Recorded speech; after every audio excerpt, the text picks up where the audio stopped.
Assalamualaikum warahmatullahi wabarakatuh. Perkenalkan, saya dari kelompok 9 dengan nama anggota kelompok Armanda Dewi Febrianti, Muhammad Akbar Dwi Putra, dan Yoga Taufik Octavian. Baik, dengan saya sendiri di sini Armanda Dewi Febrianti, saya ingin membahas mengenai materi akuntansi pajak atas piutang. Akuntansi adalah suatu proses mencatat, mengklarifikasi, meringkas, mengelola, dan menyajikan data, transaksi, serta kejadian yang berhubungan dengan keuangan, sehingga dapat digunakan oleh orang yang menggunakannya dengan mudah dimengerti untuk pengambilan suatu keputusan serta tujuan lainnya.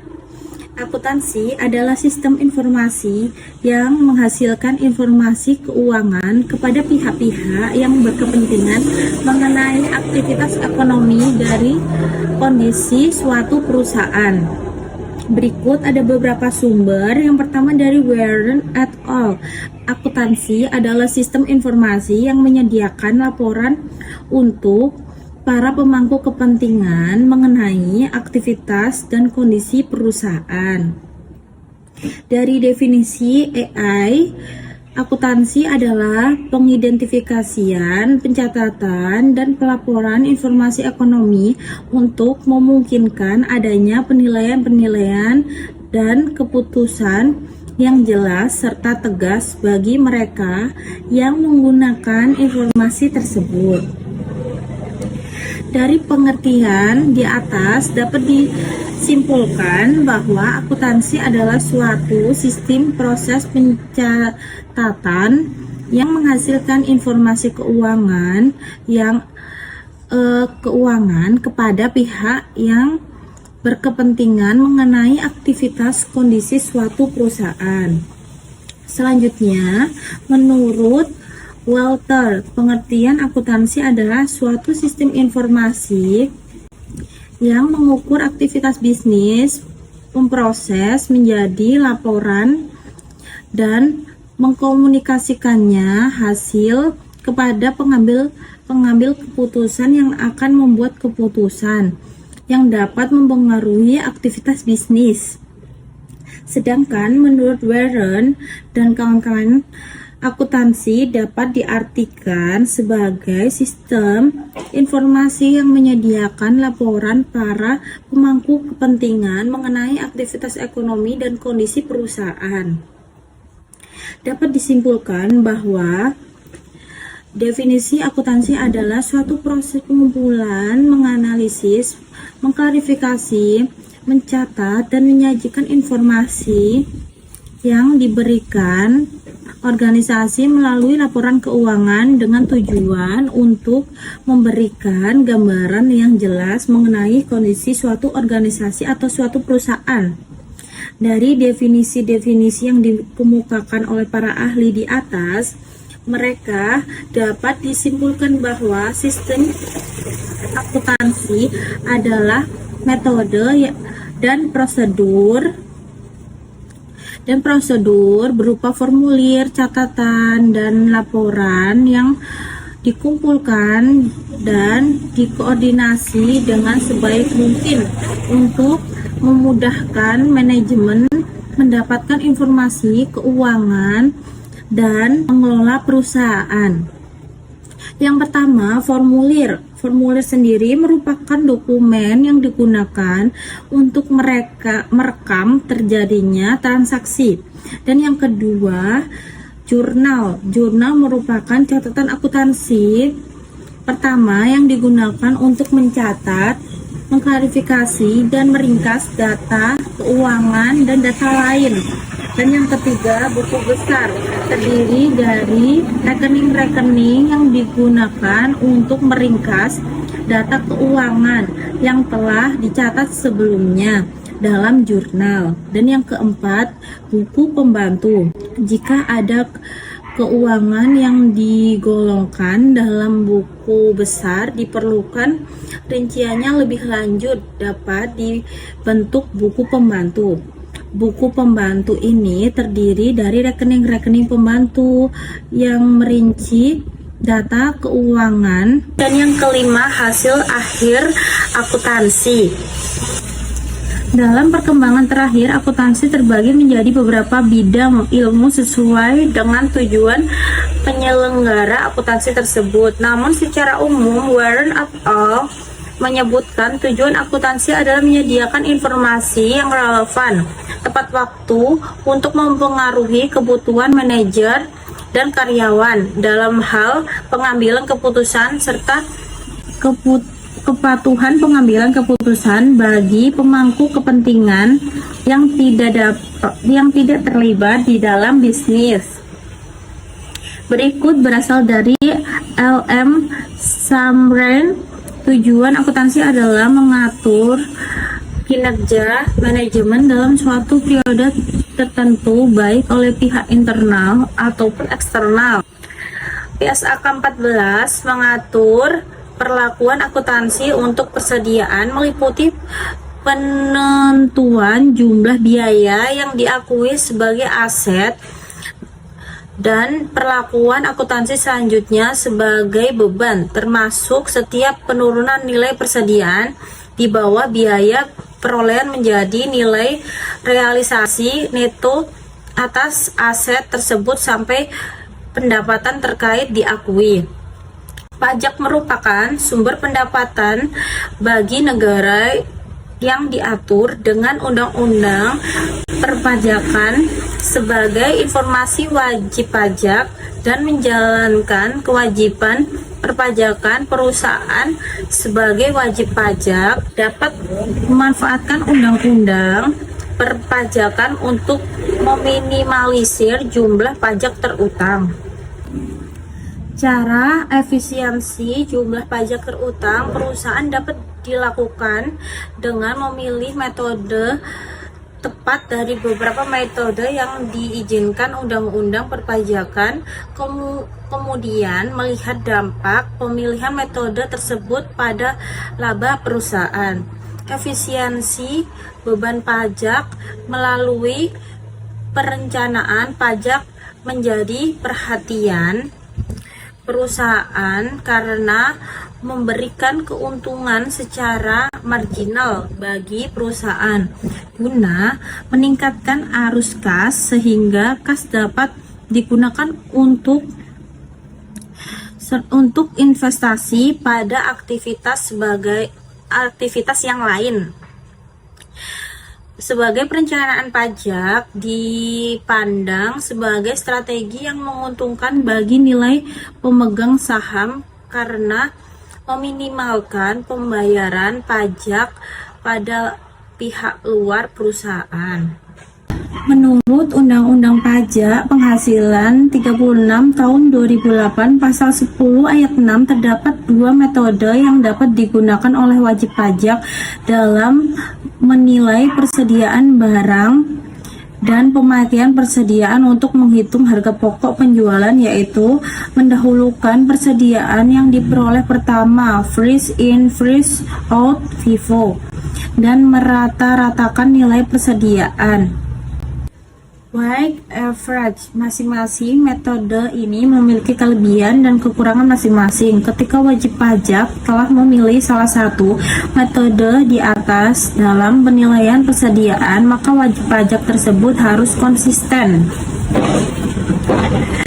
dengan pilihannya. Level persediaan merupakan bagian dari investasi perusahaan yang memiliki dampak terhadap harga penjualan, kualitas, permintaan konsumen. Persediaan memiliki dampak terhadap kemampuan perusahaan untuk menghasilkan kas saat ini dan di masa yang akan mendatang. Sistem akuntansi persediaan memegang peranan penting di dalam pengaturan untuk menghindari manipulasi terhadap kekayaan perusahaan, khususnya persediaan. Dengan sistem yang baik persediaan, yang Anda akan terlindung dari kemungkinan kesalahan pencatatan atau kehilangan persediaan barang dagangan. Begitu pentingnya persediaan barang di dalam suatu perusahaan, sehingga merupakan suatu faktor yang sangat menentukan dalam besar kecilnya laba perusahaan melalui cara penilaian untuk menetapkan nilai persediaan dan besarnya harga pokok penjualan. Besarnya nilai persediaan yang dilaporkan dalam laporan keuangan tergantung kepada metode apa yang dianut dan konsistensinya dari tahun ke tahun. Jika metode yang digunakan sudah efektif dalam pencatatan dan penilaian persediaan, maka dapat meningkatkan laba perusahaan. Oleh karena itu, pimpinan yang diserahi tugas sebagai pelaksana operasi perusahaan perlu memiliki pengetahuan dalam hal pengelolaan persediaan, terutama dalam hal pencatatan dan penilaian persediaan. Perusahaan yang akan menentukan kualitas barang dalam menentukan kebutuhan persediaan barang diorder melalui bagian pelanggan. Pengiriman barang diterima sesuai dengan pesanan sampai pada tujuan atau alamat pelanggan. Adapun kasus akuntansi pajak atas persediaan, setiap perusahaan harus menggunakan sistem untuk mengatur kegiatan operasional perusahaan. Dengan menggunakan sistem yang baik, maka perusahaan bisa mencegah kecurangan-kecurangan yang akan terjadi. Salah satu sistem yang baik bagi perusahaan adalah sistem pengendalian internal. Sistem pengendalian internal meliputi struktur organisasi, metode, dan ukuran-ukuran yang dikoordinasikan untuk menjaga aset organisasi, mengecek ketelitian dan keandalan data akuntansi, mendorong efisiensi, dan mendorong dipatuhinya kebijakan manajemen. Pengertian sistem pengendalian internal adalah proses yang dijalankan untuk menyediakan jaminan yang memadai bahwa tujuan-tujuan pengendalian telah dicapai. Persediaan adalah aset yang tersedia untuk dijual dalam kegiatan usaha normal. Baik, yang pertama, barang dagangan dalam usaha dagang. Yang kedua, barang jadi dalam usaha manufaktur. Yang ketiga, barang dalam proses. Yang keempat, barang baku bahan pembantu. Persediaan merupakan suatu istilah umum yang menunjukkan segala sesuatu atau sumber daya organisasi yang disimpan dalam antisipasinya terdapat pemenuhan permintaan. Suatu aset diklasifikasikan sebagai persediaan tergantung pada nature bisnis suatu entitas. Pada perusahaan properti, misalnya, properti yang digunakan seperti apartemen, perumahan, dan gedung yang dijual dapat diklasifikasikan sebagai persediaan karena properti tersebut merupakan aset yang dijual untuk kegiatan usahanya yang bergerak di bidang penjualan properti. Akan tetapi, bagi entitas lain yang kegiatan usahanya bukan penjualan properti, kepemilikan atas properti tersebut tidak diklasifikasikan sebagai persediaan, melainkan sebagai aset tetap atau properti investasi atau aset tidak lancar yang dipegang untuk dijual, gantung pada tujuan kepemilikannya. Berdasarkan definisi dari beberapa ahli di atas, dapat disimpulkan persediaan merupakan aset yang dimiliki perusahaan untuk dijual dalam kegiatan normal perusahaan, serta segala sesuatu dari sumber daya yang ada yang bertujuan untuk mengantisipasi terhadap segala kemungkinan yang terjadi karena adanya permintaan barang. Salah satu cara efisien beban pajak secara legal dengan melakukan rekayasa usaha dan transaksi wajib pajak adalah menerapkan perencanaan pajak. Perencanaan pajak merupakan bagian dari manajemen pajak dengan mengikuti peraturan perpajakan yang berlaku dan menentukan tindakan penghematan pajak yang akan diimplementasikan perusahaan. Tujuan pajak agar beban pajak dapat diminimalisasi dengan memanfaatkan peraturan perpajakan yang dapat digolong pada tax avoidance. Persediaan pada umumnya merupakan salah satu jenis aktiva lancar yang jumlahnya cukup besar dalam suatu perusahaan. Hal ini mudah difahami karena persediaan merupakan faktor penting dalam menentukan kelancaran operasi perusahaan. Persediaan merupakan bentuk investasi di mana keuntungan atau laba bisa diharapkan melalui penjualan persediaan tersebut di kemudian hari. Oleh sebab itu, pada kebanyakan perusahaan, jumlah minimal persediaan harus dipertahankan untuk menjamin kontinuitas dan stabilitas penjualannya. Persediaan ialah barang-barang yang dibeli oleh perusahaan dengan tujuan untuk dijual kembali dengan tanpa mengubah bentuk dan kualitas barang. Persediaan dalam suatu perusahaan merupakan komponen aset lancar yang memiliki nilai material. Ada dua macam pencatatan persediaan, yaitu metode mutasi persediaan atau perpetual inventory method dan metode persediaan fisik atau physical inventory method.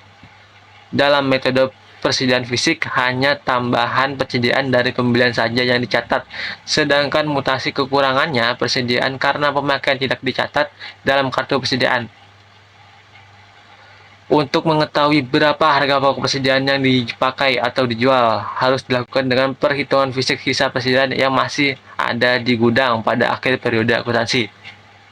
Metode persediaan fisik adalah cocok digunakan dalam penentuan biaya bahan baku dalam perusahaan yang bahan pokok produknya yang dikumpulkan dengan metode harga pokok proses.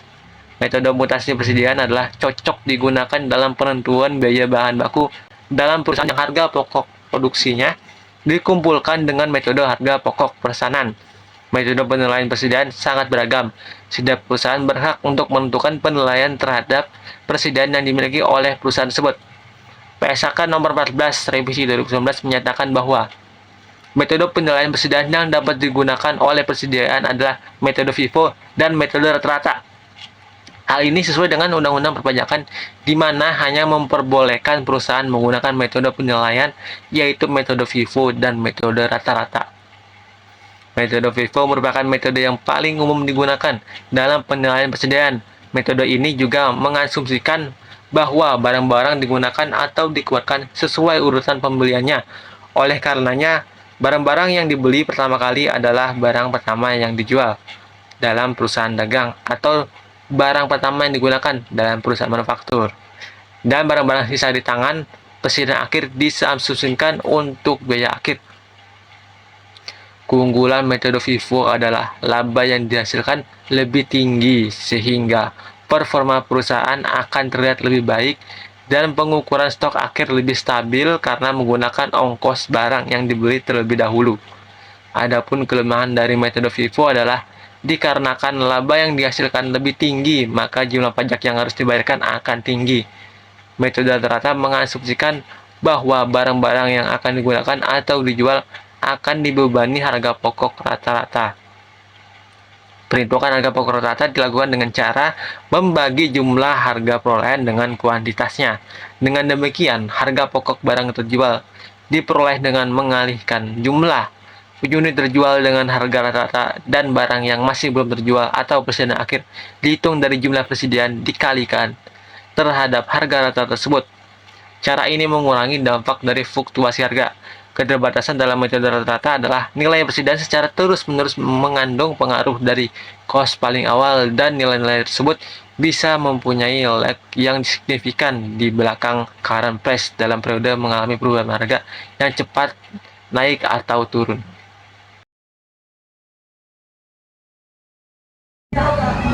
Penggunaan mode rata-rata ini tidak terlalu berpengaruh dalam perhitungan persediaan akhir. Harga pokok penjualan dan laba kotor seperti halnya pada FIFO, tetapi metode rata-rata membuat perusahaan harus menghitung rata-rata setiap melakukan pembelian baru. Yang pelaksanaannya, metode rata-rata lebih praktis menghasilkan laba yang lebih kecil, maka pajak akan lebih rendah dan nilai stok air lebih kecil. Akan tetapi, laba yang kecil akan terlihat kurang baik saat evaluasi oleh para pemegang saham. Terdapat beberapa perusahaan memilih metode rata-rata karena lebih mudah atau praktis dan pajak yang harus dibayarkan lebih sedikit dibandingkan FIFO. Tetapi hal dalam pengajuan metode ini harus berhati-hati karena jika salah dalam pembeliannya maka nantinya akan berpengaruh ke harga pokok penjualan dan akhirnya akan berpengaruh pada laporan laba rugi usaha. Perusahaan yang memilih metode FIFO sebagai metode penilaian persediaan cenderung disebabkan investor ingin melihat bahwa perusahaannya menghasilkan laba yang terus meningkat. Agar sahamnya perusahaan bisa tetap naik namun pajak yang dibayarkan lebih mahal. Dasarkan pertimbangan tersebut, metode penilaian persediaan perlu dipertimbangkan guna menyesuaikan kondisi kebijakan, visi, misi, dan tujuan perusahaan. Menurut melihat di tahun 2019 ada dua macam catatan persediaan periode, yaitu metode mutasi persediaan atau perpetual inventory method dan metode persediaan physical inventory method. Dalam metode persediaan fisik hanya ditambahkan persediaan dari pembelian saja yang dicatat, sedangkan mutasi kekurangan persediaan karena pemakaian tidak dicatat dalam kartu persediaan. Untuk mengetahui beberapa harga pokok untuk persediaan yang dipakai atau dijual harus dilakukan dengan perhitungan fisik hingga persediaan yang masih ada di gudang pada akhir periode akuntansi. Metode persediaan fisik adalah cocok digunakan dalam pembentukan biaya bahan baku dalam perusahaan yang bahan pokok produknya hanya dikumpulkan dengan metode harga pokok proses. Metode mutasi presiden adalah cocok digunakan dalam penentuan biaya bahan baku dalam perusahaan yang harga pokok produknya dikumpulkan dengan metode harga pokok persediaan. 1. Sistem akuntansi persediaan barang dagang pada grosir Bonabon. Unit-unit yang terkait dalam persediaan barang pada grosir Bonabon melihat bagian gudang, bagian administrasi, serta bagian akuntansi. Dalam pelaksanaan masing-masing unit organisasi tersebut saling berhubungan dan bekerja sama dengan yang lainnya sehingga dapat terselenggaranya suatu sistem akuntansi presiden yang baik. Perbedaan sistem berkaitan dengan sistem akuntansi presiden barang tergantung pada luas wewenang dan tugas masing-masing fungsi.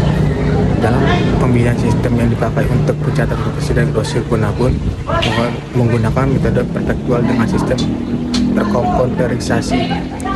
Sistem pencatatan yang digunakan grosir Bonabon cukup sederhana. Bagian administrasi hanya mencatat keluar masuk barang sehingga menghasilkan laporan pembelian dan penjualan per hari dan per bulan. Kemudian data tersebut digunakan dalam pembuatan laporan laba rugi yang dilakukan setiap bulan. Pemilihan metode penilaian persediaan grosir Bonabon menggunakan metode FIFO. Pemilihan metode ini cukup baik karena barang yang masuk awal akan dikeluarkan lebih dahulu. Hal ini dapat terhindar dari keusangan barang rusak dan tanggal kadaluarsa. Perusahaan menggunakan metode ini karena apabila menggunakan metode LIFO, barang yang telah masuk pertama akan terlalu lama di gudang sehingga akan menambah biaya penyimpanan. Selain itu, barang yang akan mengalami penurunan kualitas apabila menggunakan metode rata-rata tertimbang.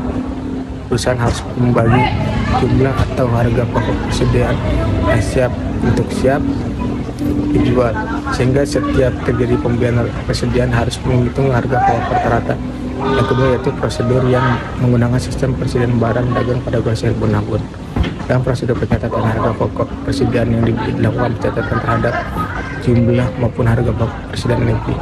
Yang bertugas adalah bagian gudang, bagian pembelian dan bagian akuntansi, di mana bagian pembelian hanya bertugas melakukan pembelian tanpa melakukan pembukaan atas transaksi pembelian telah terjadi. Hal ini kurang baik karena bagian pembelian tidak dapat mempertanggungjawabkan pembelian yang telah terjadi. Bagian akuntansi dalam pencatatan ini telah dilakukan pengecekan setiap terjadi pembelian, sebelum membuat bukti kas keluar. Bagian akuntansi membandingkan antara surat pembelian dari gudang dengan nota atau faktur dari supplier, dan bagian akuntansi juga memastikan surat dan nota tersebut dalam bukti kas keluar yang belum dibayar. Hal ini maksudkan untuk menghati beberapa jumlah pembelian yang belum dibayar, tetapi tidak mengadakan pembukuan atas pembelian yang belum dibayar tersebut. Dalam prosedur pencatatan harga pokok persediaan yang dikembalikan pada supplier, bagian gudang menerima barang yang tidak sesuai, maka bagian gudang membuat surat pengembalian yang diserahkan kepada bagian pengiriman, tetapi bagian pengiriman tidak melakukan pembukuan atas pengiriman barang yang telah dilakukan. Hal tersebut kurang baik karena bagian pengiriman tidak dapat bertanggungjawabkan pengiriman yang dilakukan. Bagian akuntansi melakukan pencatatan atas pengembalian persediaan ke dalam buku persediaan dan mengarsipkan surat pengembalian tersebut dalam bukti kas keluar yang belum dibayar. Hal ini dilakukan untuk mengetahui beberapa yang harus dibayarkan setelah terjadi pengembalian persediaan tersebut. Pelaksanaan perhitungan fisik persediaan dilakukan pada akhir bulan. Dalam perhitungan ini terdiri dari perhitungan dan pengecekan, di mana perhitungan berasal dari bagian gudang melakukan perhitungan yang berdasarkan dari buku gudang dan pencatatan hasilnya dalam kartu perhitungan fisik. Pengecekan melakukan perhitungan ulang, pencatatan hasilnya dalam kartu perhitungan fisik, dan member tanda pada persediaan yang telah dihitung. Apabila terdapat ketidaksesuaian antara hasil penghitungan yang dilakukan penghitungan dan pengecekan, maka dilakukan penghitungan persediaan ulang. Setelah itu membuat laporan hasil perhitungan dan menyerahkan ke bagian akuntansi untuk dicantumkan harga pokok persediaan yang telah dihitung. Laporan tersebut digunakan oleh bagian gudang untuk melakukan penyesuaian dengan buku gudang. Digunakan juga oleh bagian akuntansi untuk mengadakan penyelesaian laporan buku persediaan. Laporan hasil perhitungan fisik persediaan diserahkan bagian akreditasi sebagai pertanggungjawaban atas persediaan. Dari kesimpulan dari metode FIFO dan LIFO ini adalah terdapat dua metode yang dapat digunakan oleh wajib pajak dalam metode persediaan barang dan pemakaian persediaan untuk menghitung harga pokok penjualannya, yaitu metode FIFO dengan metode rata-rata. Ya, metode FIFO yang menghasilkan harga pokok penjualan lebih dibandingkan metode besar lebih besar, dan beban pajak tanggung jawab pajak lebih besar, baik itu penggunaan metode dagang masyarakat marginal yang lebih kecil, sehingga untuk efisiensi beban pajak lebih efektif menggunakan metode rata-rata matematik pivot. Kurang lebihnya mohon maaf. Wabillahi taufiq wal hidayah. Wassalamualaikum warahmatullahi wabarakatuh.